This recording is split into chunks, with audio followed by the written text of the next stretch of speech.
Hoy vamos a adentrarnos en la vida real de Miguel Aceves Mejía, conocido como el Rey del Falsete, un hombre extraordinario que grabó más de 2000 canciones distribuidas en 90 discos, convirtiéndose así en uno de los 3 pilares indiscutibles de la canción ranchera mexicana, junto a 2 gigantes del género, Jorge Negrete y Pedro Infante. Te invitamos a recorrer la historia de aquel niño que limpiaba zapatos en las calles de Chihuahua, que además luchaba contra la tartamudez, y que con el tiempo se transformó en el primer artista mexicano en conquistar el corazón del pueblo argentino con la música ranchera. También conocerás al cantante que desafió el tiempo y llegó a los 90 años de edad, cuando la gran mayoría de sus contemporáneos partieron de este mundo siendo todavía jóvenes. Al terminar este video, comprenderás por qué su enorme legado fue tratado con una injusticia histórica que lo dejó injustamente en un segundo plano. Comencemos desde el principio. El comienzo de una leyenda.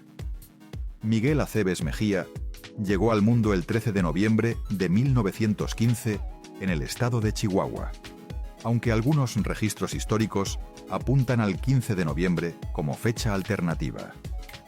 Era hijo de Miguel Aceves, un hombre que se ganaba la vida como ferrocarrilero, y de Herminia Mejía, siendo ambos padres originarios de la región de los Altos de Jalisco. Nació en el seno de una familia de escasos recursos económicos, en plena efervescencia de la Revolución Mexicana, uno de los periodos más convulsos y violentos de la historia del país. Cuando el pequeño Miguel apenas había cumplido 4 años de edad, su padre falleció de manera repentina, dejando a toda la familia en una situación económica verdaderamente desesperada y sin un sostén que la mantuviera a flote. Miguel quedó bajo el cuidado exclusivo de su madre Herminia, una mujer de temple inquebrantable que hacía todo cuanto estaba en sus manos para sacar adelante a sus hijos en medio de la adversidad. Vivieron su infancia en medio del fragor de la Revolución, observando el paso constante de tropas militares por las calles de Chihuahua y escuchando con frecuencia el estruendo de los disparos en la distancia. Sin embargo, Miguel no tenía demasiado tiempo para reflexionar sobre lo que significaba aquella revolución que sacudía al país entero. Si te gusta este contenido, suscríbete para no perderte ninguna historia oculta. Sus pensamientos y energías estaban concentrados en algo mucho más inmediato y urgente: conseguir dinero para poner comida en la mesa de su hogar cada día. Desde que era apenas un niño pequeño, Miguel salía a trabajar como limpiabotas en las calles y plazas de Chihuahua, ofreciendo sus servicios a quienes necesitaran lustrar su calzado. También recorría las esquinas más concurridas de la ciudad, vendiendo periódicos a voz en cuello, gritando los titulares del día para llamar la atención de los transeúntes. Aceptaba cualquier tipo de trabajo que le permitiera llevar aunque fuera unas pocas monedas a su casa. Era un niño pobre creciendo en una ciudad fronteriza, un lugar donde la vida resultaba especialmente dura y las oportunidades de salir adelante eran verdaderamente escasas para quienes no tenían recursos ni conexiones. En aquella época llegaban frecuentemente a Chihuahua grupos de mariachis que se instalaban en las calles para tocar y cantar. Venían equipados con sus vihuelas, guitarrones y guitarras, y además de interpretar canciones, vendían las letras impresas de las piezas que tocaban a un precio de 10 centavos cada una. Fue precisamente en esos encuentros callejeros donde el joven Miguel descubrió por primera vez su profundo y genuino amor por la música ranchera. Se quedaba paralizado frente a aquellos mariachis, escuchándolos con una fascinación total, grabando mentalmente cada melodía y cada letra, soñando con la posibilidad de algún día poder cantar de esa manera tan hermosa. Al llegar a la adolescencia, Miguel encontró empleo como ayudante de mecánico en la planta de la Ford Motor Company ubicada en Chihuahua. Era un trabajo físicamente exigente y agotador, pero tenía la ventaja de estar considerablemente mejor remunerado que la labor de limpiar botas en la calle. Mientras aprendía el oficio mecánico entre motores y herramientas, Miguel no dejaba de cantar en ningún momento del día. Cantaba mientras revisaba los motores de los automóviles. Cantaba durante los descansos y en los momentos de pausa. Cantaba mientras caminaba de regreso a su casa al terminar la jornada laboral. La música era una presencia constante e inseparable en su vida cotidiana. Sin embargo, Miguel arrastraba un problema muy serio que complicaba enormemente su vida diaria. Era tartamudo. Cada vez que intentaba hablar, las palabras parecían atascarse en su garganta y salir con dificultad y tropiezos.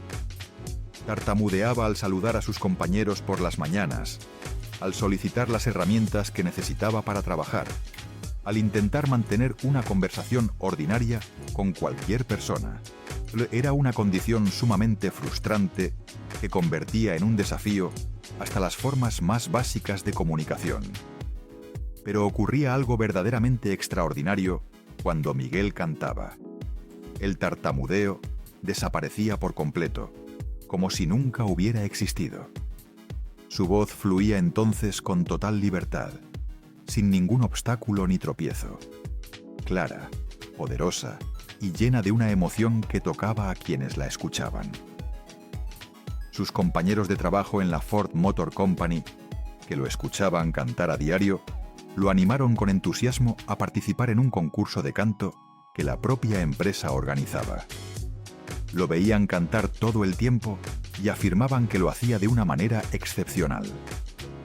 El primer premio de aquel concurso era nada menos que un contrato para trabajar en la estación de radio XCB El Buen Tono, en la ciudad de Monterrey. Miguel se inscribió sin abrigar demasiadas esperanzas de llevarse la victoria, convencido de que probablemente había competidores mejores que él. Pero ganó. Ese concurso resultó ser el punto de inflexión que cambiaría el rumbo de su existencia para siempre. Llegó a Monterrey en 1936, con ese contrato en la mano y la posibilidad real de ganar dinero haciendo lo que más amaba en la vida. Fue allí donde conoció a Emilio Andrade y a Nicolás Jiménez, con quienes formó el trío conocido como Los Porteños. Corría el año 1938 y Miguel tenía 23 años cumplidos. Por primera vez en toda su vida, estaba ganando dinero cantando en lugar de gastar sus horas limpiando botas ajenas o reparando motores de automóviles. Era un cambio que le llenaba el alma de satisfacción y gratitud. Tras una temporada de trabajo en Monterrey y una gira que lo llevó hasta la ciudad de Los Ángeles, donde tuvo la oportunidad de grabar su primer disco, Miguel tomó la decisión de trasladarse a la Ciudad de México. Era el año 1940, y la capital del país era el lugar donde se concentraban las verdaderas oportunidades en el mundo de la radio y el cine. Pero conseguir entrar a la XCW, la estación de radio más importante e influyente del momento, era una empresa casi imposible para un artista desconocido sin contactos ni padrinos. A pesar de ello, Miguel se presentaba todas las mañanas frente a los estudios de la XCW o a partir de las 7 de la mañana, esperando pacientemente que alguien le diera la oportunidad de demostrar lo que su voz era capaz de hacer. Día tras día, cumplía esa rutina de llegar temprano y esperar durante horas sin que nadie se interesara en escucharlo. Pasaban las semanas sin que se le diera la menor oportunidad, pero Miguel no mostraba señales de rendirse ni de desistir en su empeño.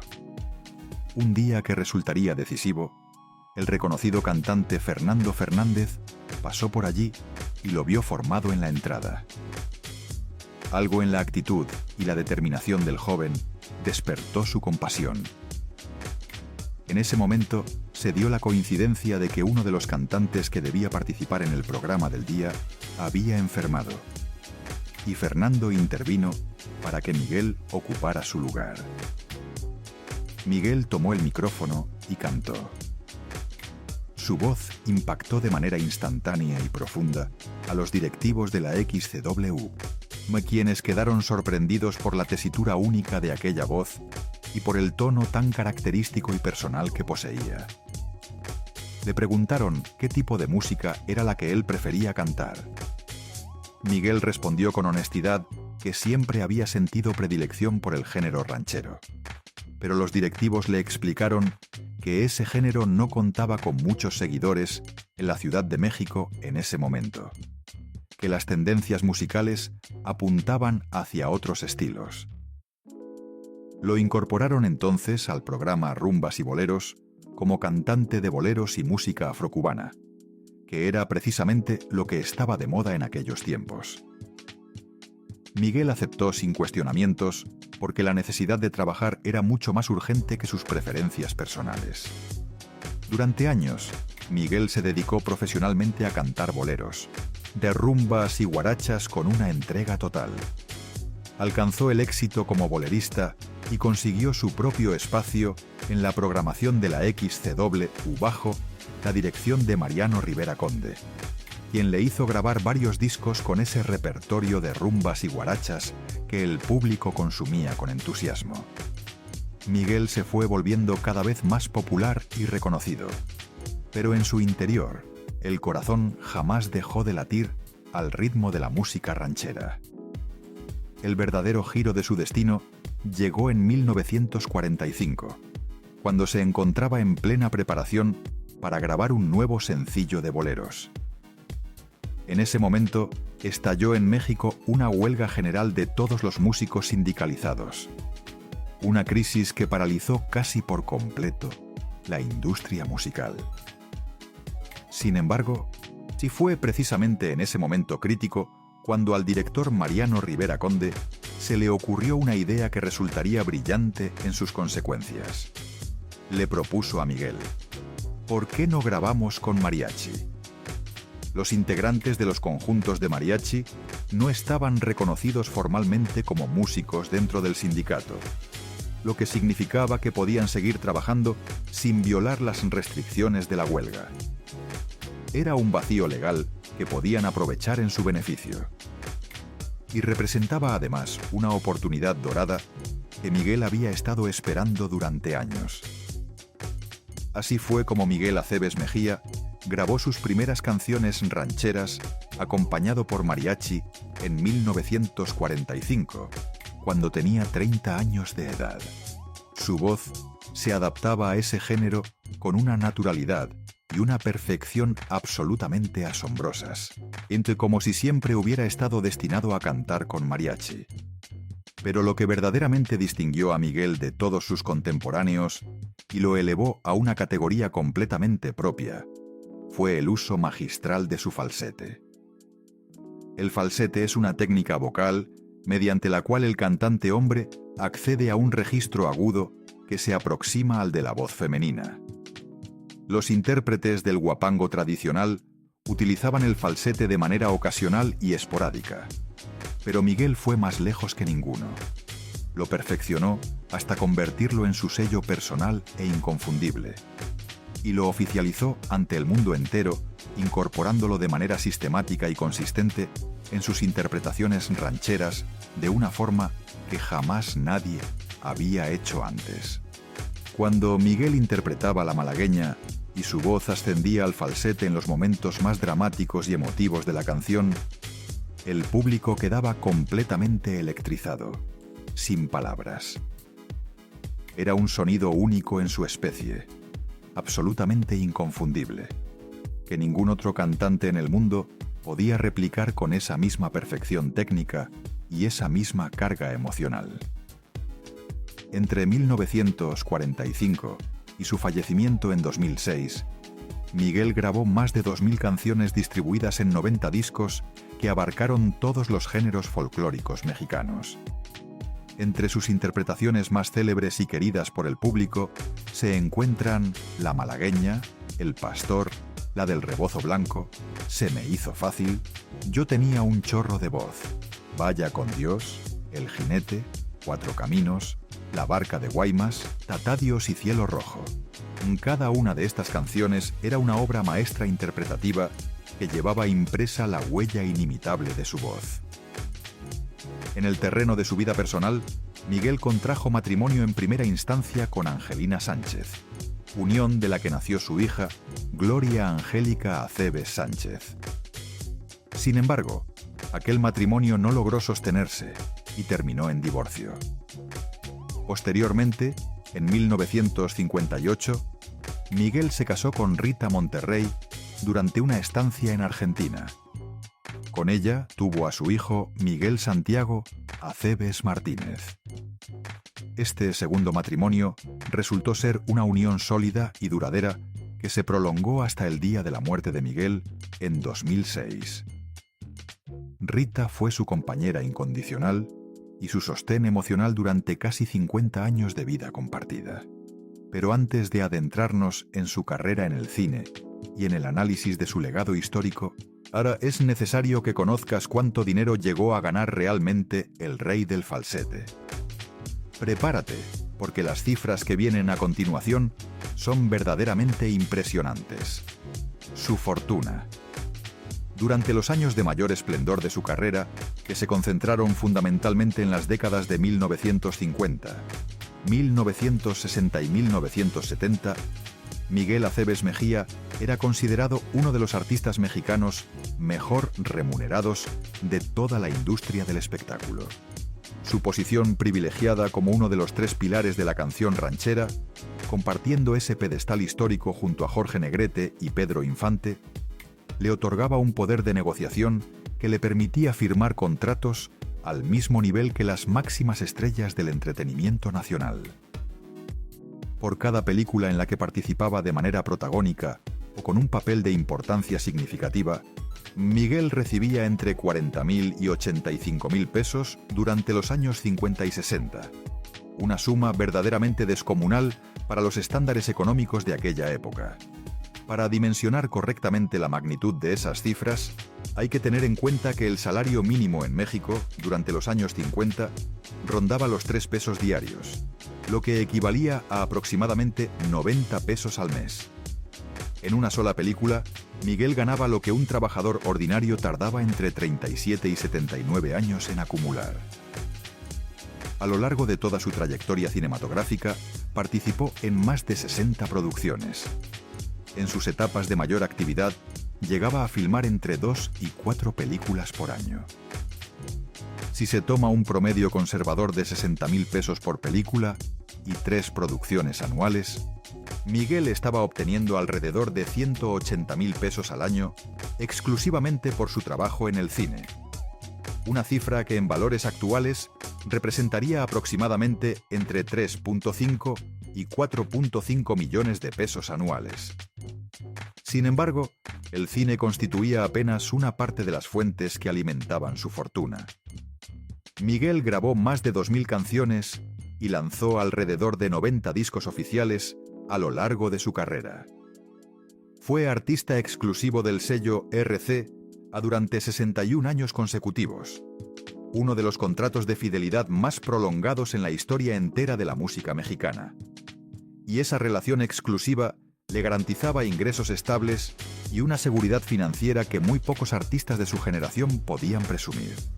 Cada disco que se vendía en el mercado le generaba regalías que se acumulaban año tras año. Sus álbumes de mayor éxito comercial alcanzaban ventas de entre 8.000 y 10.000 copias en cada lanzamiento, según los testimonios directos de ejecutivos de Sony BMG que conocieron de cerca esas cifras. Con cerca de 90 discos en su catálogo total, las ventas acumuladas a lo largo de las décadas fueron enormes. Durante los años 50, 60 y 70, sus regalías anuales provenientes de la venta de discos oscilaban entre 40.000 y 70.000 pesos, dependiendo de la cantidad de material que lanzara en cada año y del comportamiento del mercado. Las presentaciones en vivo representaban otro pilar absolutamente fundamental en la estructura de sus ingresos.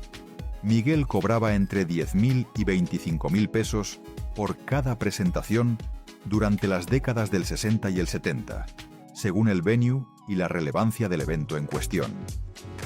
Llenaba a capacidad todos los recintos en los que se presentaba, sin excepción.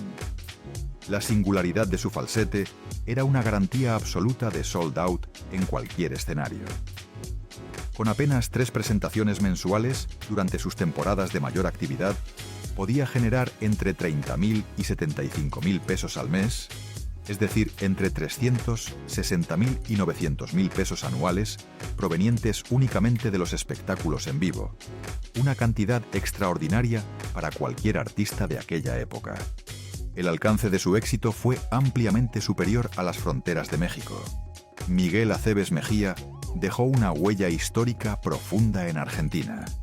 Si bien fue Jorge Negrete quien introdujo por primera vez la canción ranchera en ese país, fue Miguel quien desencadenó el verdadero boom de popularidad masiva cuando visitó Argentina en 1951, llenando teatros y recintos a lo largo y ancho de las principales ciudades.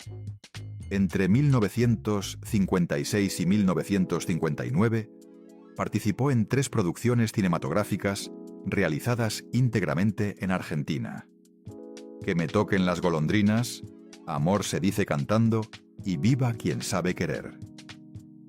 Estas películas le generaron ingresos muy relevantes, que al ser convertidos a moneda mexicana, representaban montos estimados de entre 50.000 y 100.000 pesos por producción. Cifras elevadísimas, incluso medidas con el rasero de los estándares mexicanos de la época. Además, una de sus composiciones más emblemáticas y cargadas de significado espiritual, Ruega por nosotros, le permitió tejer vínculos de cercanía con figuras de gran influencia en el ámbito cultural y social argentino. Esa cercanía le abrió las puertas a eventos de alto perfil, presentaciones privadas exclusivas y escenarios reservados para las élites sociales y culturales del país, espacios donde Miguel percibía honorarios elevados que consolidaban aún más su estatura como artista de proyección internacional. En España, el panorama fue igualmente brillante. Compartió créditos con la legendaria Lola Flores en Échame a mí la culpa en 1958 y en Tú y las nubes en 1955. Su versión del tema No volveré alcanzó en España una repercusión de dimensiones extraordinarias. Las giras por el territorio español también le generaban ingresos considerables en pesetas, que convertidas a pesos mexicanos, engrosaban significativamente su patrimonio. Y una de las producciones más importantes de toda su filmografía fue Música de siempre en 1956. Una de las apuestas cinematográficas más ambiciosas de aquella década, que reunió a Miguel en el mismo proyecto con figuras internacionales de la música como Riz Ortolani, Katina Ranieri, Amalia Rodríguez, Ima Sumac y Edith Piaf. Era una producción de alto presupuesto y gran proyección que le retribuyó de manera excepcional. Sumando todas sus fuentes de ingreso, en sus mejores años durante las décadas de 1950, 1960 y 1970, Miguel Aceves Mejía ganaba entre 580.000 y 1.100.000 pesos anuales. Eran cantidades que lo posicionaban entre los artistas mexicanos mejor remunerados de todo su tiempo. Trasladando esas cifras a valores actuales, estaríamos hablando de ingresos anuales de entre 11 y 22 millones de pesos. Con esa capacidad económica, Miguel llevaba una vida que combinaba el bienestar material con la sobriedad personal.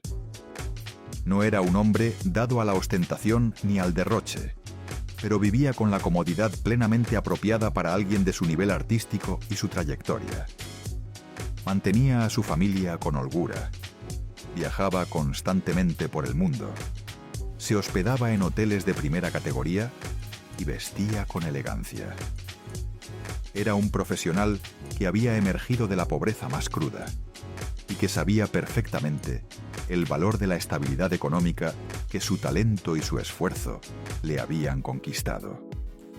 A diferencia de numerosos artistas de su generación, que malgastaron sus fortunas en vicios, malos negocios o estilos de vida desordenados, Miguel demostró ser un hombre prudente y sensato en el manejo de su dinero. Su contrato exclusivo de 61 años con RCA le proporcionaba una base de ingresos constante y predecible. Su asistente personal, Juan Perea, se encargaba de administrar el cobro de las regalías incluso durante los últimos años de su vida. Cuando Miguel ya se encontraba seriamente afectado, por problemas de salud. Cuando falleció en 2006, a los 90 años de edad, Miguel había acumulado un patrimonio considerable, fruto de décadas enteras de trabajo disciplinado y constante. Sus discos continuaban vendiéndose cada vez que salía al mercado una reedición de su obra. Su legado musical seguía generando ingresos para sus herederos, mucho después de su partida. Fue uno de los poquísimos artistas de la época de oro del cine y la música mexicana, que vivió el tiempo suficiente para contemplar el valor completo e integral de todo lo que había creado. El rey del cine ranchero. Miguel Aceves Mejía se adentró en el mundo del cine en un momento en que su popularidad musical ya estaba sólidamente establecida en todo el país. Su primera aparición en la pantalla grande se dio en la película Rancho Alegre en 1940, cuando tenía 25 años. En esa producción aparecía únicamente al final del filme, interpretando el tema musical que cerraba la historia. Era una participación pequeña y secundaria en términos narrativos, pero marcó el inicio formal de su trayectoria como figura cinematográfica. Durante las primeras 10 películas de su carrera en el cine, Miguel aparecía exclusivamente en números musicales, es decir, como cantante contratado para interpretar canciones dentro de las historias, sin asumir roles dramáticos de mayor peso. Llegó incluso a doblar la voz del actor José Pulido en la película Pecado en Pecado en 1947. Era trabajo de intérprete musical al servicio de la producción, no el trabajo de un actor protagónico, pero los productores que lo veían en acción percibían claramente que había en él un potencial cinematográfico que valía la pena desarrollar. El momento definitorio de su carrera en el cine llegó en 1954, cuando a los 39 años debutó como protagonista absoluto en la película A los Cuatro Vientos, compartiendo los créditos principales con la actriz Rosita Quintana. Rosita era una figura plenamente establecida en el cine mexicano de la época y consideraba a Miguel su ahijado artístico, una relación de afecto y complicidad que se tradujo en una química extraordinaria frente a las cámaras. La aceptación del público ante la pareja que formaban Miguel y Rosita en pantalla fue tan entusiasta y masiva que los productores no dudaron en volver a reunirlos en varias producciones posteriores. Que seas feliz en 1956, Mi niño, mi caballo y yo en 1958 y tanto Donde estás corazón como Paloma Brava, ambas filmadas en 1960. Cada una de estas películas fue un éxito rotundo en la taquilla. A lo largo de su carrera cinematográfica, Miguel tuvo el privilegio de trabajar junto a las figuras más grandes del cine mexicano de su época. Con Lola Beltrán compartió créditos en Rogaciano, El Guapanguero y Guitarras de Medianoche, ambas de 1957, reunión que juntó en la misma pantalla a dos de las voces más poderosas y representativas de la música ranchera. Con Libertad Lamarque participó en Historia de un amor en 1955, Cuatro copas en 1957 y Sabrás que te quiero en 1958. Con la incomparable María Félix, cantó a dúo en Camelia en 1953, demostrando ante el público que era perfectamente capaz de sostener escenas con la actriz más imponente y temida del cine nacional. Volvió a compartir créditos con ella en Si yo fuera millonario en 1962. Con Marga López protagonizó Camino de la Horca en 1961 y Bajo el cielo de México en 1957. Con Flor Silvestre fue el protagonista de El Ciclón en 1959, un western vigoroso, y de Los Fanfarrones en 1960. Una comedia que mostró su faceta más desenfadada y reveló una versatilidad como actor capaz de transitar cómodamente entre diferentes géneros cinematográficos. Aunque los críticos de su tiempo señalaban con frecuencia que la actuación no era el punto más fuerte de su perfil artístico. Miguel poseía en pantalla una presencia magnética que funcionaba de manera perfecta para el cine ranchero que el público de aquella época consumía con devoción. Su rasgo físico más distintivo e icónico era un mechón de cabello blanco que contrastaba de manera llamativa con el resto de su cabellera negra. Ese mechón blanco se convirtió en parte esencial de su imagen pública, tan reconocible e inconfundible como su propio falsete. Cuando el espectador veía aparecer ese mechón blanco en la pantalla y escuchaba sonar aquella voz única, no necesitaba ningún otro indicio para saber de inmediato que estaba frente a Miguel Aceves Mejía. En total, Miguel protagonizó o tuvo participación relevante en más de 60 películas entre 1940 y principios de los años 80. Entre sus últimas incursiones cinematográficas figuran El asesino enmascarado y Asesinos de la lucha libre, ambas de 1962, en las que exploró el popular género de películas de luchadores que gozaba de enorme favor entre el público popular de aquella época. A diferencia de Jorge Negrete, que murió a los 42 años, y de Pedro Infante, que falleció a los 39, Miguel tuvo el privilegio y también la carga de vivir hasta los 90 años. Eso significó que su carrera cinematográfica fue considerablemente más extensa que la de sus contemporáneos, pero también que fue testigo directo del lento declive del cine mexicano durante los años 70 y 80. Las películas de sus últimos años de actividad no tuvieron ni el impacto ni el brillo de aquellas que filmó durante la época de oro. El legado injustamente olvidado. Miguel Aceves Mejía logró algo que muy pocos artistas en la historia de la cultura mexicana han conseguido: llevar una carrera activa durante más de 60 años y llegar a los 90 de edad.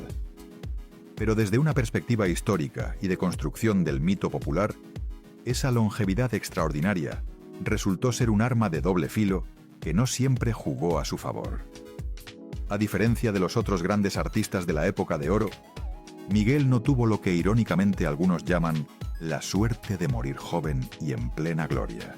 De Jorge Negrete falleció a los 42 años en 1953, cuando se encontraba en la cima absoluta de su fama. Su muerte conmocionó al país entero. Su funeral fue un acontecimiento multitudinario sin precedentes, y su figura se transformó de inmediato en un mito imperecedero que el tiempo solo haría crecer. Pedro Infante murió a los 39 años en 1957 en un accidente aéreo que sacudió profundamente la sensibilidad popular. Su partida fue también una tragedia nacional que lo consagró para siempre como una leyenda de dimensiones casi religiosas en el imaginario popular mexicano. Javier Solís se fue a los 34 años en 1966, también en la plenitud de su talento y su belleza. Todos ellos murieron jóvenes, en su mejor momento, preservados eternamente en la memoria colectiva con la imagen de su esplendor. Miguel, en cambio, vivió. Vivió lo suficiente para envejecer ante los ojos del público. Vivió para ver cómo el cine mexicano, que lo había catapultado a la fama, se apagaba lentamente. Vivió para presenciar cómo los gustos musicales del país y del mundo se transformaban radicalmente con el paso de las décadas. Vivió para ver surgir nuevas generaciones de jóvenes que no habían crecido con la época de oro y que por lo tanto no tenían la misma conexión emocional con su música y su figura. Quizás por todo ello, su nombre y su inmenso legado artístico no alcanzaron la dimensión mítica que sus compañeros sí lograron, quedando en ocasiones relegados a un segundo plano que no se corresponde en absoluto con la magnitud real de su obra. Pero la realidad que los especialistas y los verdaderos conocedores de la música mexicana sostienen con convicción es que Miguel Aceves Mejía es un pilar absolutamente fundamental de la canción ranchera. junto a Jorge Negrete y Pedro Infante, conforma el triunvirato de los tres grandes de la época dorada de la música y el cine nacionales. Para muchos de los más serios estudiosos del género, Miguel fue en realidad el más grande intérprete de todos ellos. Ningún otro artista llevó la música ranchera mexicana al mundo exterior con mayor éxito y con mayor impacto duradero. Fue el primero en lograr que ese género triunfara verdaderamente a escala internacional. Si Jorge Negrete fue quien abrió los caminos, fue Miguel quien los recorrió y los amplió hasta conquistar territorios que nadie antes había alcanzado. En Argentina se convirtió en un ídolo de masas con una dimensión casi comparable a la de las figuras locales más queridas. En España fue una estrella de primera magnitud que llenaba teatros y ocupaba titulares. Sus giras internacionales lo llevaron por toda América Latina y por Europa, sembrando la semilla de la música ranchera en cada escenario que pisaba.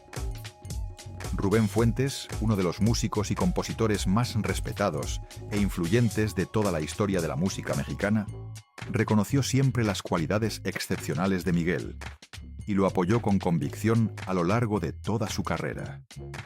Comprendía que la voz de Miguel era un instrumento vocal fuera de lo común que merecía ser servido con las mejores composiciones disponibles. Miguel también dejó para la posteridad una serie de duetos memorables con algunas de las figuras más grandes de la música de su tiempo. Cantó con Libertad Lamarque, con Marco Antonio Muñiz, con Pedro Vargas. Cada uno de esos encuentros musicales era una cita entre titanes en la que Miguel demostraba que su falsete tenía la capacidad de complementar cualquier tipo de voz, sin perder en ningún momento su propia identidad sonora y su propia fuerza expresiva. Fue el creador y el perfeccionador definitivo del falsete dentro de la música ranchera mexicana.